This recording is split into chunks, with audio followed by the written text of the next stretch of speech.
And now we have to say welcome to Irene van Kamp, coming all the way from the Netherlands. Yeah, wow. Yes, thank you. Thank you so much, Irene, for traveling here. You are very used to Sweden. You have been a guest professor in Gothenburg. Irene is, I think, known to everybody here.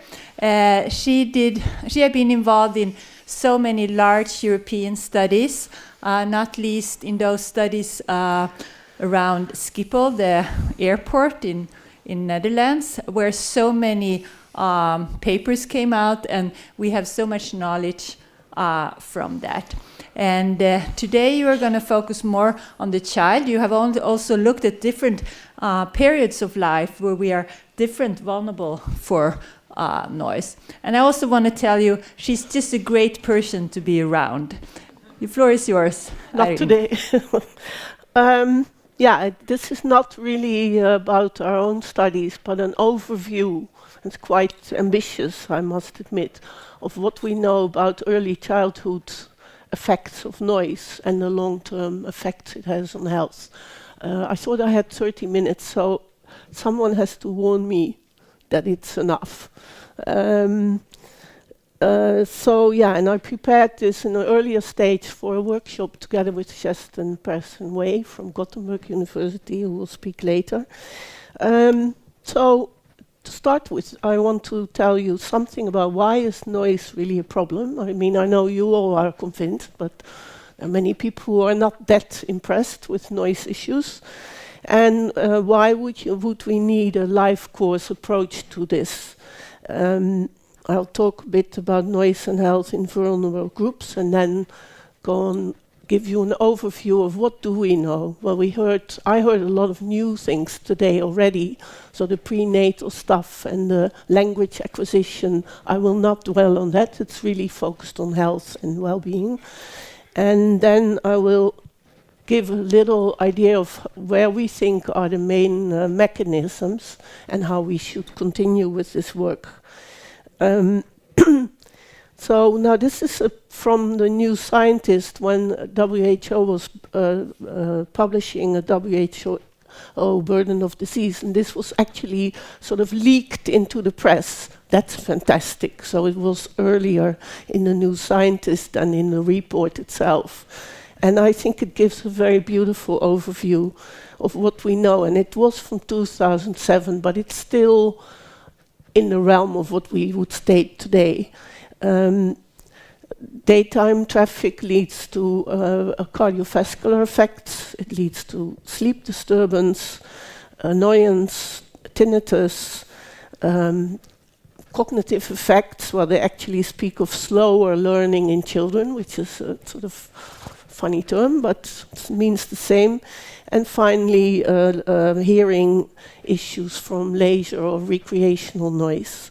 And you see the numbers on the right side at the number of people at risk and the years of life in health lost due to noise. I think these kinds of pictures are very important to use to convince the policymakers, the people who are not in the field. So what do we know? Well, this is a list of the effects that have been studied, not necessarily only in children, actually more in adults than children. Annoyance is a big issue, I guess, because it's a policy issue. It gives you an anchor point.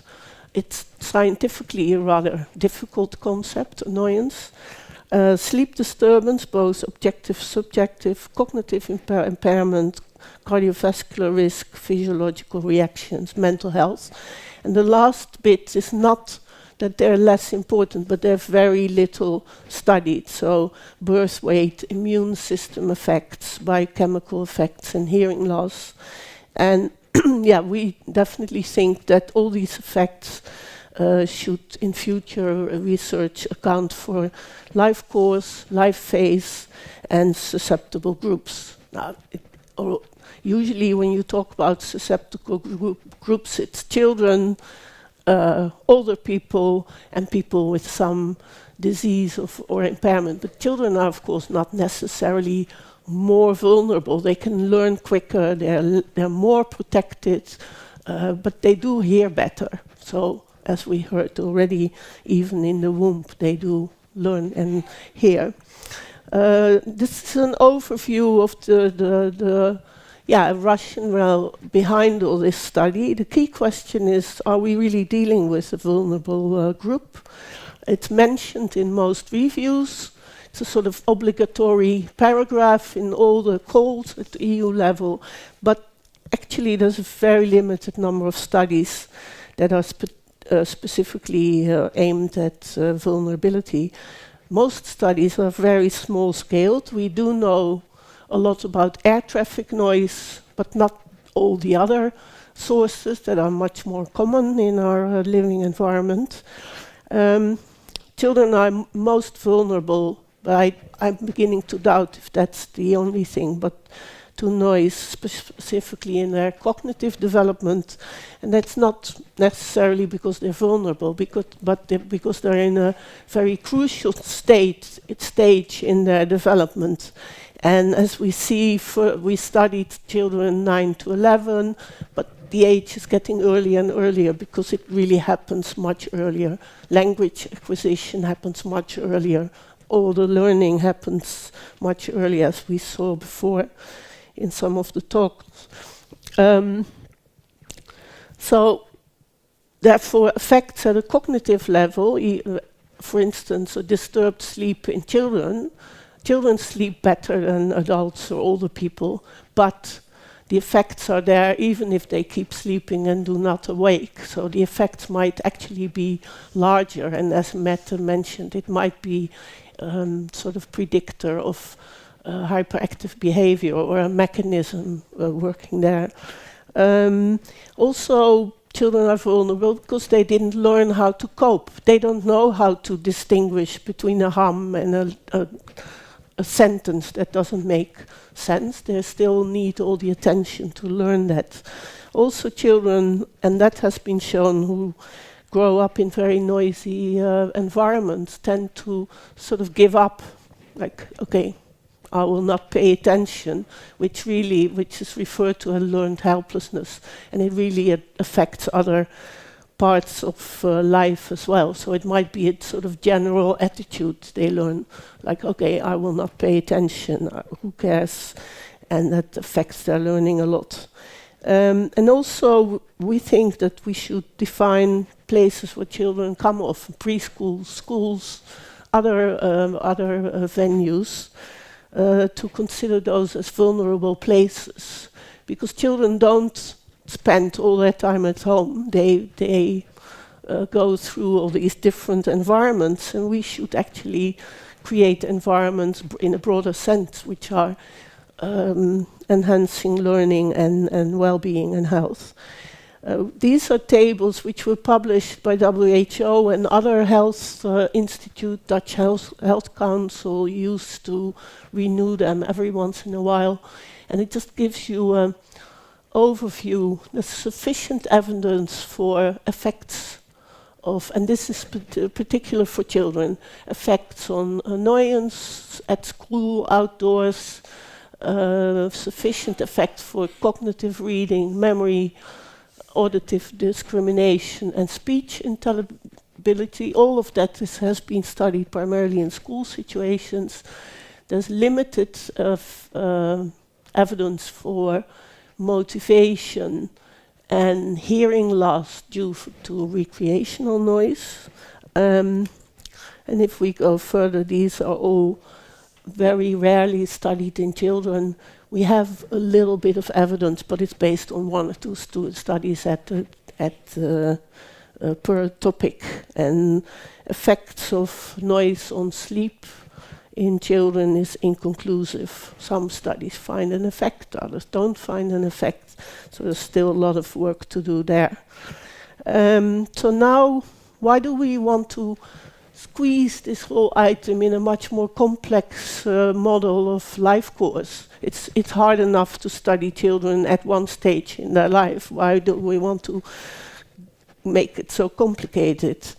because there's so many factors involved in it, and the impact of these factors in one phase affects the effect in other phases. So it's a sequential sort of cumulation of goods or bads. And a healthy living environment in those terms of physical environment is one of these clusters of factors. You can subdivide life course in different life phases based on age or developmental stages. And we could state in general, in some stages, people are more vulnerable to environmental issues and health effects than in others. But it's also possible that these effects in sensitive periods are co-affected by factors during later phases. In that case, we talk about a domino effect. It just starts falling one after the other. We should distinguish, I already said that, sensitive periods and sensitive locations, and the living environment, including noise. That's a key message, can negatively but also positively affect health. And we tend in noise land to move from all the negatives to what are the needs, what are the requirements of a good environmental noise quality. And especially the soundscape approach, which you might have heard of, is more in that positive realm. And I think even if it's just a way to sell the story better, it's something we should consider, like phrase it in a positive way. So it's about, because up till now we do only look at effects at the moment. Well, different after the cohort studies and long-term effects, but usually we measure the noise now and we look at the effects now. But we need to look at exposures in the past and effects in the future. You couldn't do that in retrospect if you have a cohort which was a birth cohort starting at one point in time and now people are adults, but usually don't have the exposure levels properly, but it can be done. And you should look at the specific groups that are of interest. Now, I'll take you through time quickly because my time is limited, of course. Jenny already spoke about early effects of stress on the fetus. There's a few studies have been performed which showed effects indeed. At the moment, there's a WHO guideline update in preparation, and one part wasn't there the previous version, but Mark Nieuwenhuis has reviewed all the studies on low birth weight in relation to environmental noise. As we see in the studies available, there's very few available, the effects are either not existent or there's no evidence. There's some evidence for occupational noise and low birth weight, small for gestational, difficult word, age and preterm birth. And finally, Gehring in 2014 in Canada looked at a large sample of births, and he found a small effect using modeled traffic noise as exposure estimates. And I think that's very important as well, after adjustment for air pollution, because these two often go together when we are dealing with health effects, particular cardiovascular, also cognitive, but also in birth weight and preterm birth, etc. The hearing part I will skip because we already heard a lot about that. In summary, if we look at prenatal effects, there's clearly a need for more studies. We lack enough knowledge on critical periods. It's still too rough, too broad. Exposure assessment needs to be improved, including frequency characteristics. So we also need to include the low frequency aspect. And yeah, that's a bit idealistic, but we do need a holistic approach where we don't just look at the school or the home, but the whole bit. Home, work, sleep quality, noise at home, noise at work. So now I move a bit up in age. These children are actually smaller than the ones we studied in the Ranch study. These are findings for the Ranch study, and what you see is the curve of annoyance from the parents and the children. And in general, just looking at it, they score quite similar as the parents, whereas they start earlier with reporting annoyance. So this is based on questionnaires in school children, but at the higher end, the parents score higher, and that might be, we always say, that might be an effect. Children are not political, so they don't score on the annoyance scales as if they want to influence politicians. So the upper end is a bit overestimated in adults. That's how you could look at it. But still, we can measure annoyance in school children, and maybe Justin will dwell on it. We also looked at annoyance in children of 4 or 5 years old, and they indeed can tell you how annoyed they are. You have to adapt the phrasing, but I was amazed how well they can indicate how annoyed they are by noise and how well it relates to the exposure levels. Sleep, second very important factor. Why is this so important? I will dwell a bit more on sleep because I think it's a very important mechanism. Undisturbed sleep is essential for physiological and psychological health. Children have a special need for uninterrupted sleep for growth and cognitive development. There's a change everywhere in an economy which is always alive and more noise, day and night. Sleep is generally seen as an intermediate effect. So a bad sleep in itself is a health outcome, but it leads to all these different effects. It can initiate disease or aggravate existing disease, including behavioral issues and mental issues, of course. And whether this happens, and this is all based on what we know, depends on noise sensitivities, people with somatic or mental disorders, shift workers and older workers.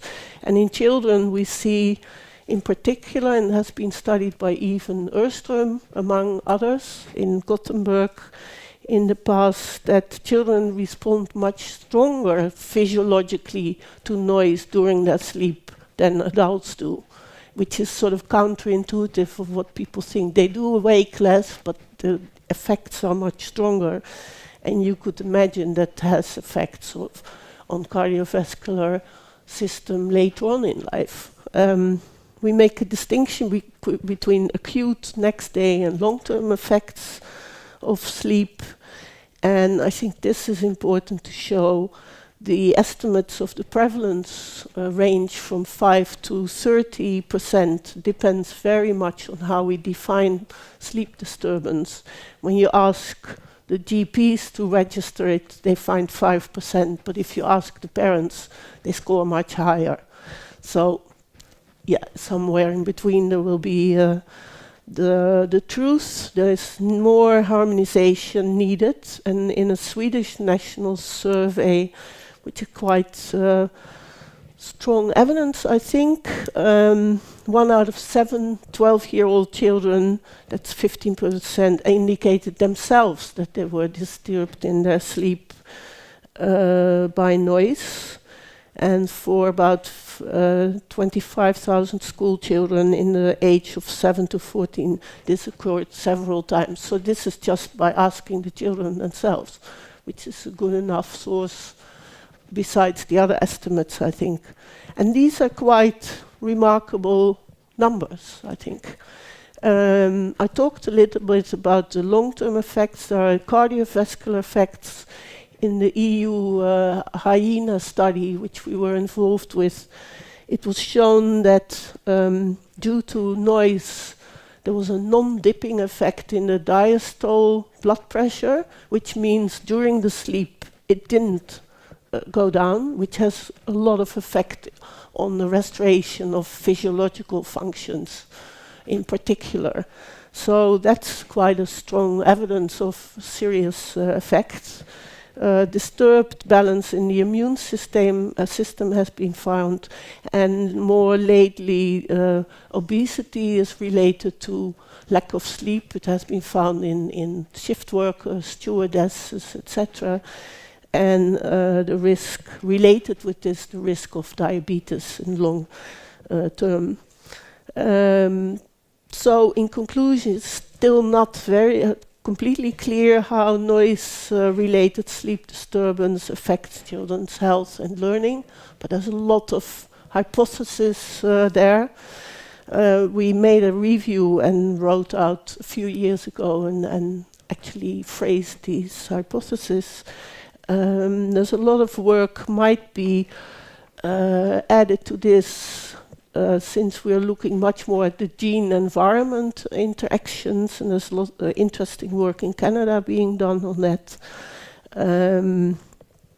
And not least important, there's still enormous debate what noise indicators we should use to study sleep. There's not really consensus on that.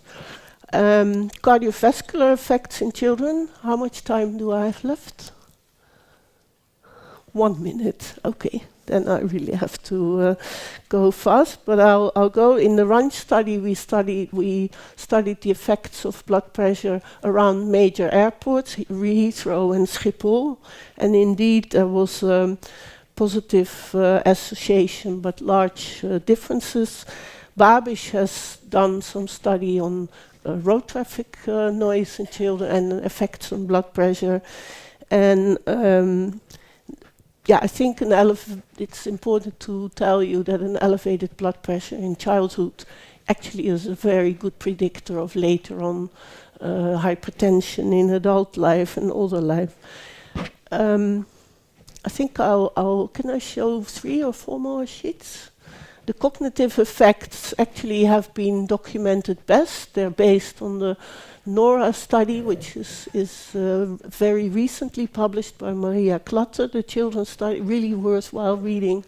The Ranch study, which was an EU project around 3 major airports, and based on the Munich and Tirol study, and very strong evidence that comprehensive reading is affected by aircraft noise. And that effect remains also if you follow the children over a few years, it remains in time, which Charlotte Clark has shown in her longitudinal study. In summary, children are more vulnerable to noise, especially with regards to cognitive development. We can talk about a vulnerable period in terms of development and learning, but also vulnerable places. And children are vulnerable because they didn't build up a proper coping mechanism yet. So the mechanisms we can assume is a disturbed sleep, learned helplessness. The other mechanisms might be related to restorative environments and quiet sites if children have access to a variety of noise environments. They might do better, and there's some work now at our place and in Sweden as well to study this. Now, I'll skip a lot. We are working in the framework of a network of people who work in the field of noise and health in children on an overall integrated model. It's a stress kind of model, but it does take aspects as restoration, susceptibility, and other environmental exposures. How much green area is there? Is there air pollution? What are the visual aspects of environments? So we're working on this model. And to make it even more complicated, we actually defined a model at a workshop last year where we distinguished all the phases, and we are big ambition is to fill these cells, like what are the specific exposures, what are the outcomes, and what are the policy implications or interventions possible here.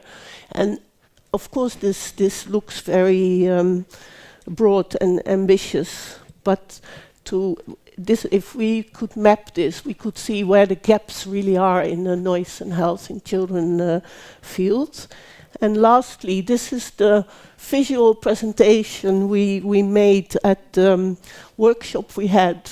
And believe me, it's a very complicated topic we are dealing with, but worthwhile. Thank you.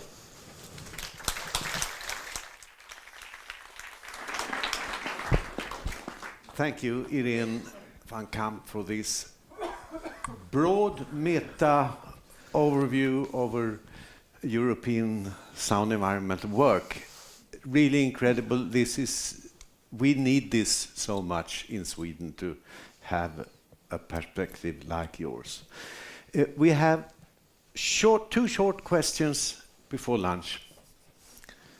There's probably a lot of questions to ask to Irene van Kamp, because she has the answer to many, many questions. Oops. Is there anybody who want to have a question right now, or you feel like, okay, everybody's stunned, and we will come back in the afternoon when we have a discussion. Thank you. Right, thank you. Thank you.